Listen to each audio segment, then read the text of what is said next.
All right, welcome. I would like to introduce you to my friend Darcy Proper. Darcy is a 4-time Grammy Award-winning mastering engineer whose work has covered everything from vintage reissues to cutting-edge immersive audio releases. A few of the artists she's worked with are Johnny Cash, Dave Brubeck, Tony Bennett, Steely Dan, the Eagles, nobody that you've ever heard of, but there are many, many more. And she started her career at Sony Music Studios in New York City, and then spent 14 years at several prominent studios in Europe before returning to New York, where she's now based at Valhalla Studios. Darcy is here to talk about mastering and EQ and how they can work together or against each other. So for now, I'd like to welcome Darcy and thank you for squeezing this into your busy schedule. I know life's a bit hectic right now, but thank you so much for making the time. Welcome, well, Darcy. thank you very much, Michelle. I'm happy to be here. Nice to chat with you, and also for your chat with your students. So right off the bat, can you talk a little bit about what actually happens in mastering?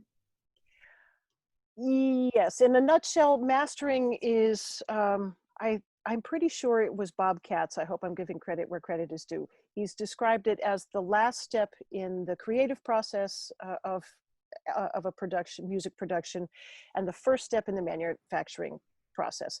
Now, the part that interests most people is the creative aspect of it. So that is making the last sonic adjustments to the mixes, putting them all together in a musical manner, and then creating the actual masters, whatever file format, whatever type of master format is needed for however this release is going to be distributed to the public. The creative side usually involves EQ, compression, limiting, editing. One of the big aspects of it in the case of an album would be getting the relative levels to sit nicely next to each other so that the album feels like a coherent whole, that everything segues, one track to the next, segues in a natural way and delivers the message that the artist is intending.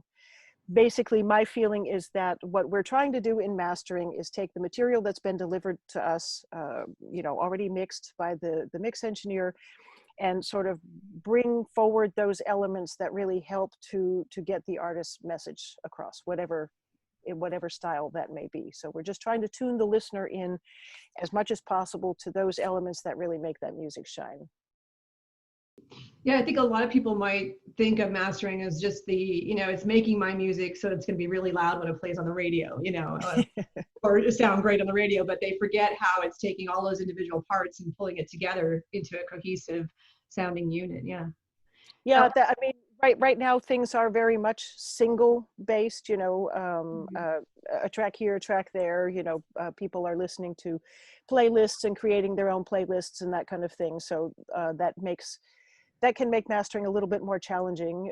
You don't want everything to sound the same. Different styles of music shouldn't necessarily sound the same. But there is this possibility that people will just be randomly choosing things and trying to listen to those back to back, and no one should get hurt in that process. Right. That can lead to a whole discussion on loudness normalization for streaming and that kind of thing, which we don't want to get into here. But yeah, there are artists who are still creating albums, that really have a beginning, middle, and end, and listeners may choose to pull those albums apart and listen track by track, but the idea is still in the mastering process, we treat that artist's vision as a coherent whole, and we make it possible for those listeners who want to listen from start to finish to experience the album as a true listening experience. So let's talk about what mastering can do and what it can't do. Like when someone presents you with, here's my group of songs, is there anything that, can you fix this? Like when they say fix it in the mix, what can't mastering do? Let's see if I can come up with a good analogy. There's a long list of things that we can't do, which is unfortunate, but the laws of physics basically decree this. In a more basic sense, I would say, because I've just bought a house and we've been busy with construction, mastering is a bit like like the coat of paint on a wall. You know, if you have a wall that is structurally sound, it may not be entirely aesthetically pleasing yet, because it's, you know, it's sheetrock and it's tape and you see where all the seams are and that kind of thing, but it is structurally sound.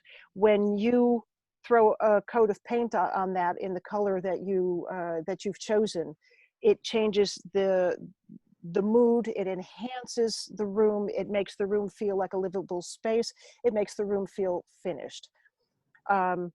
But if the wall is falling down, a coat of paint isn't going to be able to structurally fix the wall. No matter how beautiful the paint job, you could get Michelangelo in there to, you know, paint all sorts of fine details and all of that, but in the end, that wall isn't going to be able to stand because it's not structurally okay.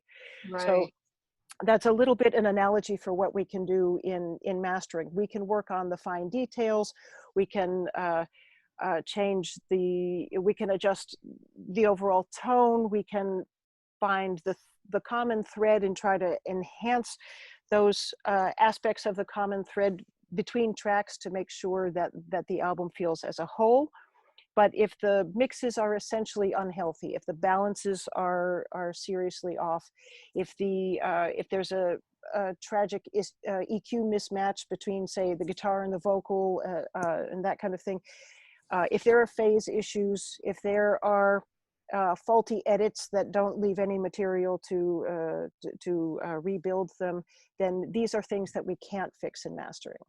Well, we just mentioned about like an EQ mismatch. So if I'm recording and mixing an album and getting it ready to send off to you to master, is there anything I should do with regards to EQ and mixing it to get the best results from mastering? Well, if you're talking about EQ and mixing, there are potentially sort of two different aspects of it. One is like an overall EQ. I know that some mix engineers do add some kind of overall EQ, you know, on the output bus of when they're mixing. Most that I work with seem not to, and the danger of doing that kind of general overall EQ on the mix is that it is possible that when the material comes for mastering, that in the mastering process, we might find that maybe an adjustment that was made isn't in line with what we would be doing once it gets through the entire mastering chain. Yeah, that sounds very complicated, but basically, a mix engineer, when listening to his or her mix, might decide that, hey, you know, it's a little bit dull. Maybe it needs a little bit more brightness. So they'll put in a high shelf to make things a little bit brighter. But maybe one of the reasons why it sounds a little bit duller is because of the mix environment that they're in, or that they're comparing to something else, you know, a different track than what it will actually be sitting next to in the album, or simply because it's maybe not quite as loud as something that's going to be commercially released. It's sort of a known concept that something that is a bit louder will sound a bit brighter. So if your mix isn't quite as loud as what you're comparing it to, you might get the feeling that it's missing presence and top end EQ, when really what it's missing is just a bit of level. And you don't really need to worry about levels in mixing, except to say that they should be healthy levels and no clipping and that kind of thing. So this mix engineer would add a high shelf to the mix, and then it would come in for mastering. And based on the tracks that it's sitting next to, or what happens in the mastering process, as perhaps some loudness is added, maybe a touch of compression, maybe some limiting, that might in and of itself bring up the apparent brightness of the track. So by the time I'm done doing what I wanted to do with it, maybe I felt that the vocal or the guitar could use a little bit more upper mid-range or something, and I'm working in a very detailed manner in that range. And then that overall shelf makes the end result a bit too bright. Mm-hmm. So then I would be obligated to make a high shelf, taking out some of the top end, basically counteracting what had been done by the mix engineer. And if we sort of look at the concept that every every bit of gear, every adjustment that you put in the production chain potentially increases the distance between the artist and the end listener. Having the mix engineer add that top end EQ and having the mastering engineer then take that back out is creating distance. It's not the ideal way to create that, to handle that situation.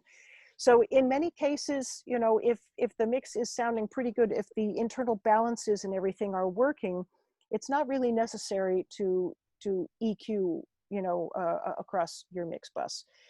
Maybe you want to do that for your references for the client. And if you do, I'd like to know about it. But then if you can run off a version maybe without it, just in case that was nice for listening, but maybe not quite the right thing to do for mastering, then I would say that might be a good approach if, you know, if time and resources allow.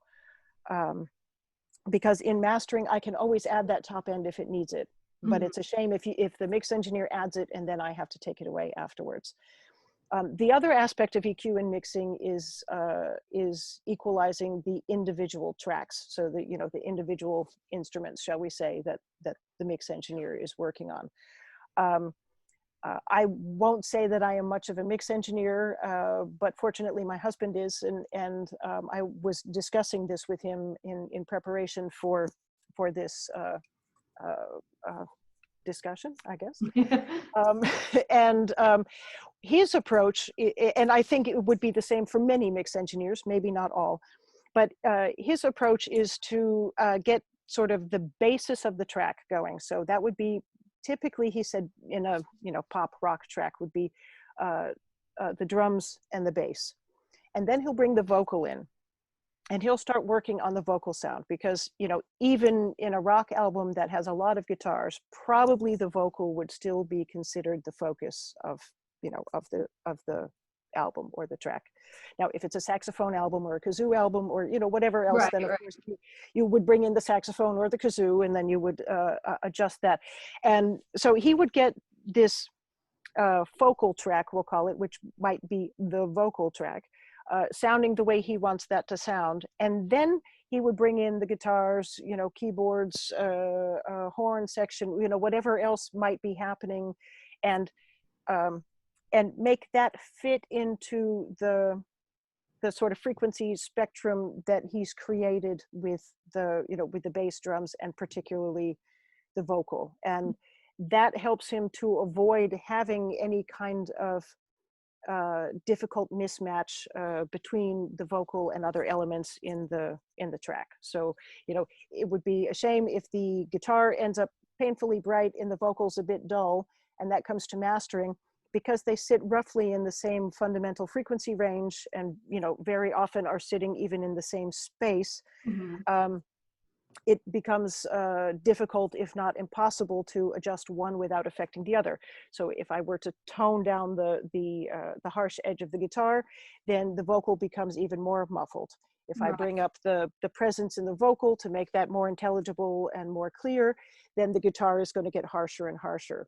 So I guess the important thing in the mixing process is to make sure that you're not creating a mismatch that can't be corrected later when everything is mixed down to 2 tracks or 6 tracks, or, you know, however many it is, depending on whether you're working in surround or stereo or what have you.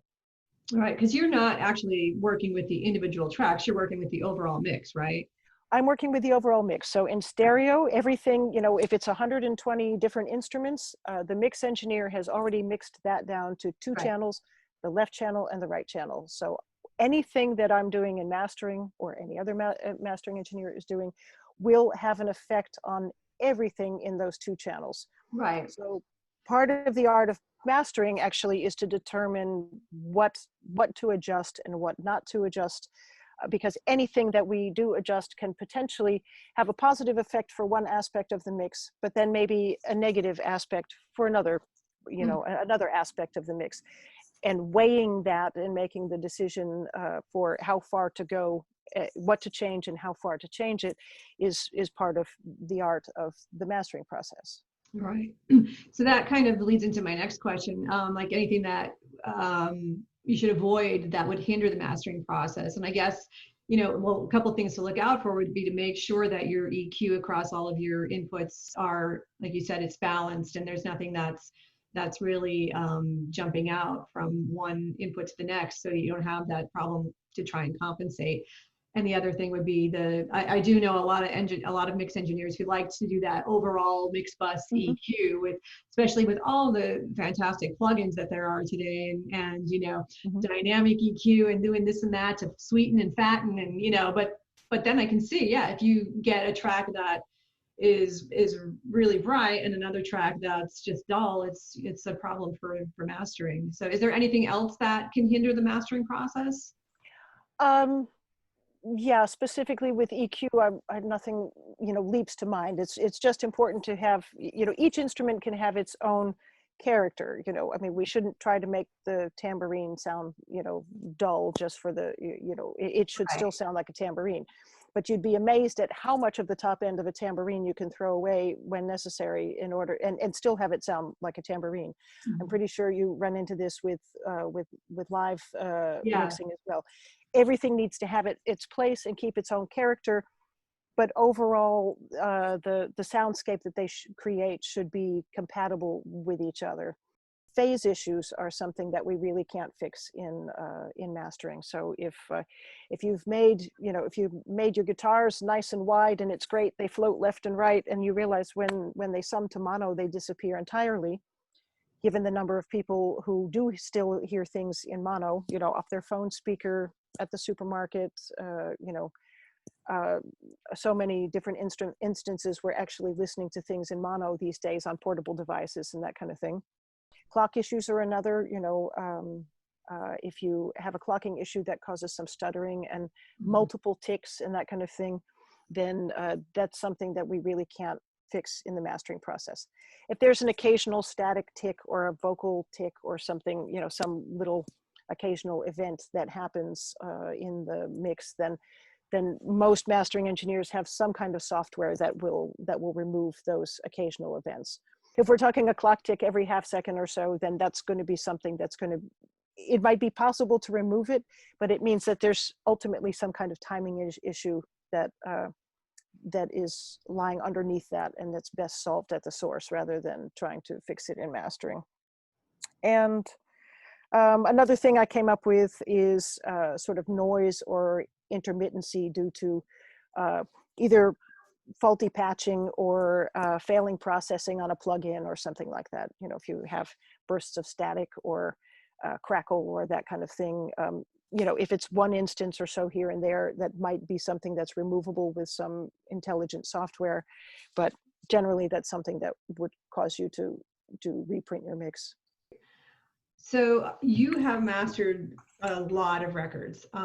Is there any common qualities that make a mix sound more professional? Um, yeah. Um, it's easy to list them off. It's not so easy to achieve them when you're a new mix engineer. Balance, of course, between the instruments. Um, that the EQ is consistent, across the elements of the mix that we, as we were just discussing, which doesn't mean that every element is EQ'd the same, but when you put them together as a whole, it creates a coherent sort of EQ response for the listener. Um, the sense of depth, that's something that is that I think is getting harder and harder to maintain as more and more people are working in the box, because the tendency is to have so many tracks and so many plugins that eventually it gets very difficult to carve out a particular space in the sense of depth and balance and like territory for the instruments. And I've noticed that a lot of the material that I get is really special. um, the mix engineers have the talent to give each instrument, each element, its particular space and territory, that they come together as a whole, but they're not competing with each other, they're enhancing each other. It has to do with the idea and this does have to do partly with EQ, that in order to create that certain space and that certain territory for each instrument, sometimes you have to carve out a space for it. For example, if you have room mics, you've done some recording of the basic tracks in a room, and you have some room mics open, and that's great to create the space and sense of overall coherence. Yeah. Word, Mhm. you can have you might have a lot of the low mids running around in that room. So then when you take the acoustic guitar track, it's a nice big fat Martin or what have you, and that has a lot of those low mid frequencies as well. If you just listen to that guitar track, it may have a really great sound just on its own, full and lush and wonderful. But when you put it together with everything else, suddenly you might find that there's this buildup in the low mids that sort of creates this ball of fog that is sort of competing with each of the other instruments and not allowing anything really to shine. And the solution to that might be to create a roll off. Let's pick a number from 200 hertz down or whatever on that acoustic guitar track. And then you listen to it and you think, oh yes, but it's missing all that wonderful fullness that it had. But when you put that back together in the mix, it won't be missing anymore, because the whole is greater than the sum of the Right. parts, Yeah. I think is what I'm trying to say. So, if you EQ each instrument so it sounds perfect and put those all together, there's a good chance that's not going to sound perfect, and that you Right. have to take into consideration how the different instruments interact with each other and adjust for that, so that when you put the mix together, everything has its space and everything has its territory, that one enhances the other without stepping on it the entire time. Yeah, that's great, because that's something I cover in the course, is just, carving out space for everything and being very, making sure that when you're EQing an instrument, you're EQing it in the mix itself, not, because what you would do to make it sound great by itself was exactly what you said. When you add everything else in, you're going to find a lot of stuff competing with each other. Yeah. But I think too, like, you mentioned just the creating that space. It's, if you listen to a record that was recorded in the 70s on a beautiful Neve console in a wonderful studio where you had a drum room and guitar amps, and take that where there's just natural ambience in a natural space, and compare that to something that was recorded with a bunch of plugins and virtual instruments. It's very difficult to create that same kind of space when everything was just created electronically. So if you can do it, but it does take having that ability to hear what makes something sound like it's in a big room, and how do I achieve that with EQ or effects. But there is Right. a big difference. Yeah. Yeah, that I think that takes a lot of it takes a lot of work and a lot of listening and a lot of experience to be able to sort of recreate that. Now, in some instances, you might not even be trying to create that. If you're working on electronic music or what have you, then having that natural sense of space is less of an issue. But you still probably want to have an interesting sense of depth in your mix. Elements should feel like they have a space to move around in, even if it's a completely artificial space. Right. Another thing that makes it difficult to master a mix, and this doesn't have to do with EQ per se, but it does have to do with this idea of competing elements. For example, the vocal is usually up the center if it's vocal music, and the snare very often will be right up the center, because that's sort of carrying the beat. And Right. if the snare is then too loud in the mix, I've gotten in some cases where the snare is even like 6 dB louder than it really should be to sit well with the vocal. You want the snare to be sharp, you want the snare to be out front, but that balance between the other elements in the snare still has to be good, because they're the vocal and the snare are right up the center, and they have a lot of overlapping frequency range. There really isn't much that I'm going to be able to do to balance that out again. So even though one is transient and the other will be less transient, the snare will be very transient with the sharp snare hits. I could potentially catch that with a limiter, but that will also have an effect on the vocal. And I won't be able to necessarily catch it with EQ because they're sitting in the same frequency range. So, you know, that would be another example of an issue that would render a mix very difficult to correct in mastering. Okay, yeah, it's kind of the same thing with live sound. It's, you know, you often find the snare drum and the vocal are competing, and, you know, a lot of times the easiest remedy is to just the tuning of the drum, you know, whether you just raise it or lower it a little bit in pitch, and then it opens up that space. Sometimes you don't always have a drummer who wants to comply, so then it's, you know, some creative EQing to, you know, Right. to create a space for the vocal to come through and not interfere. But that's a, yeah, that's a tough one. That's a good one. So what are you working on right now, and do you have any upcoming projects? I've got some nice, I've got a good metal album coming up. There is some stuff in immersive that's coming down the road, and that's a lot of fun to work on. It's sometimes not the easiest stuff to work on because the technology is still developing, but that's part of that's part of the learning process. So so that's kind of fun, even when it can be frustrating at times. And yeah, I mean, I think that's all I can foresee right now. So I have one more question. So with your incredible resume and all the projects and the amazing artists that you've worked with, is there anything that you have left, like one particular unfulfilled dream or project that you would love to do that you haven't yet? Ah, that's a good I know, question. put you right on the spot. Yeah, you know, I've just absolutely never thought of it. So I'm afraid I don't have an answer for that. You know, you know, I have the stuff that I love to listen to at home and that kind of thing, but I love listening and working on all different genres. And I do think that's important in the work that we do. Technology changes really fast, and of course we have to keep up with the technology, but we also have to keep an open mind in terms of, you know, what kind of music we're working on, and you know, be able to appreciate what we're working on for what it is, rather than trying to make it sound like something else that might be more familiar or more our own personal taste, and that kind of thing. You know, if you tend to work on really modern music, you know, you should maybe still find an appreciation for the old-fashioned classics, and vice versa. If you tend to work on old-fashioned classics, then, you know, see if you can find an appreciation for the modern, you know, cutting-edge avant-garde kind of stuff. Right.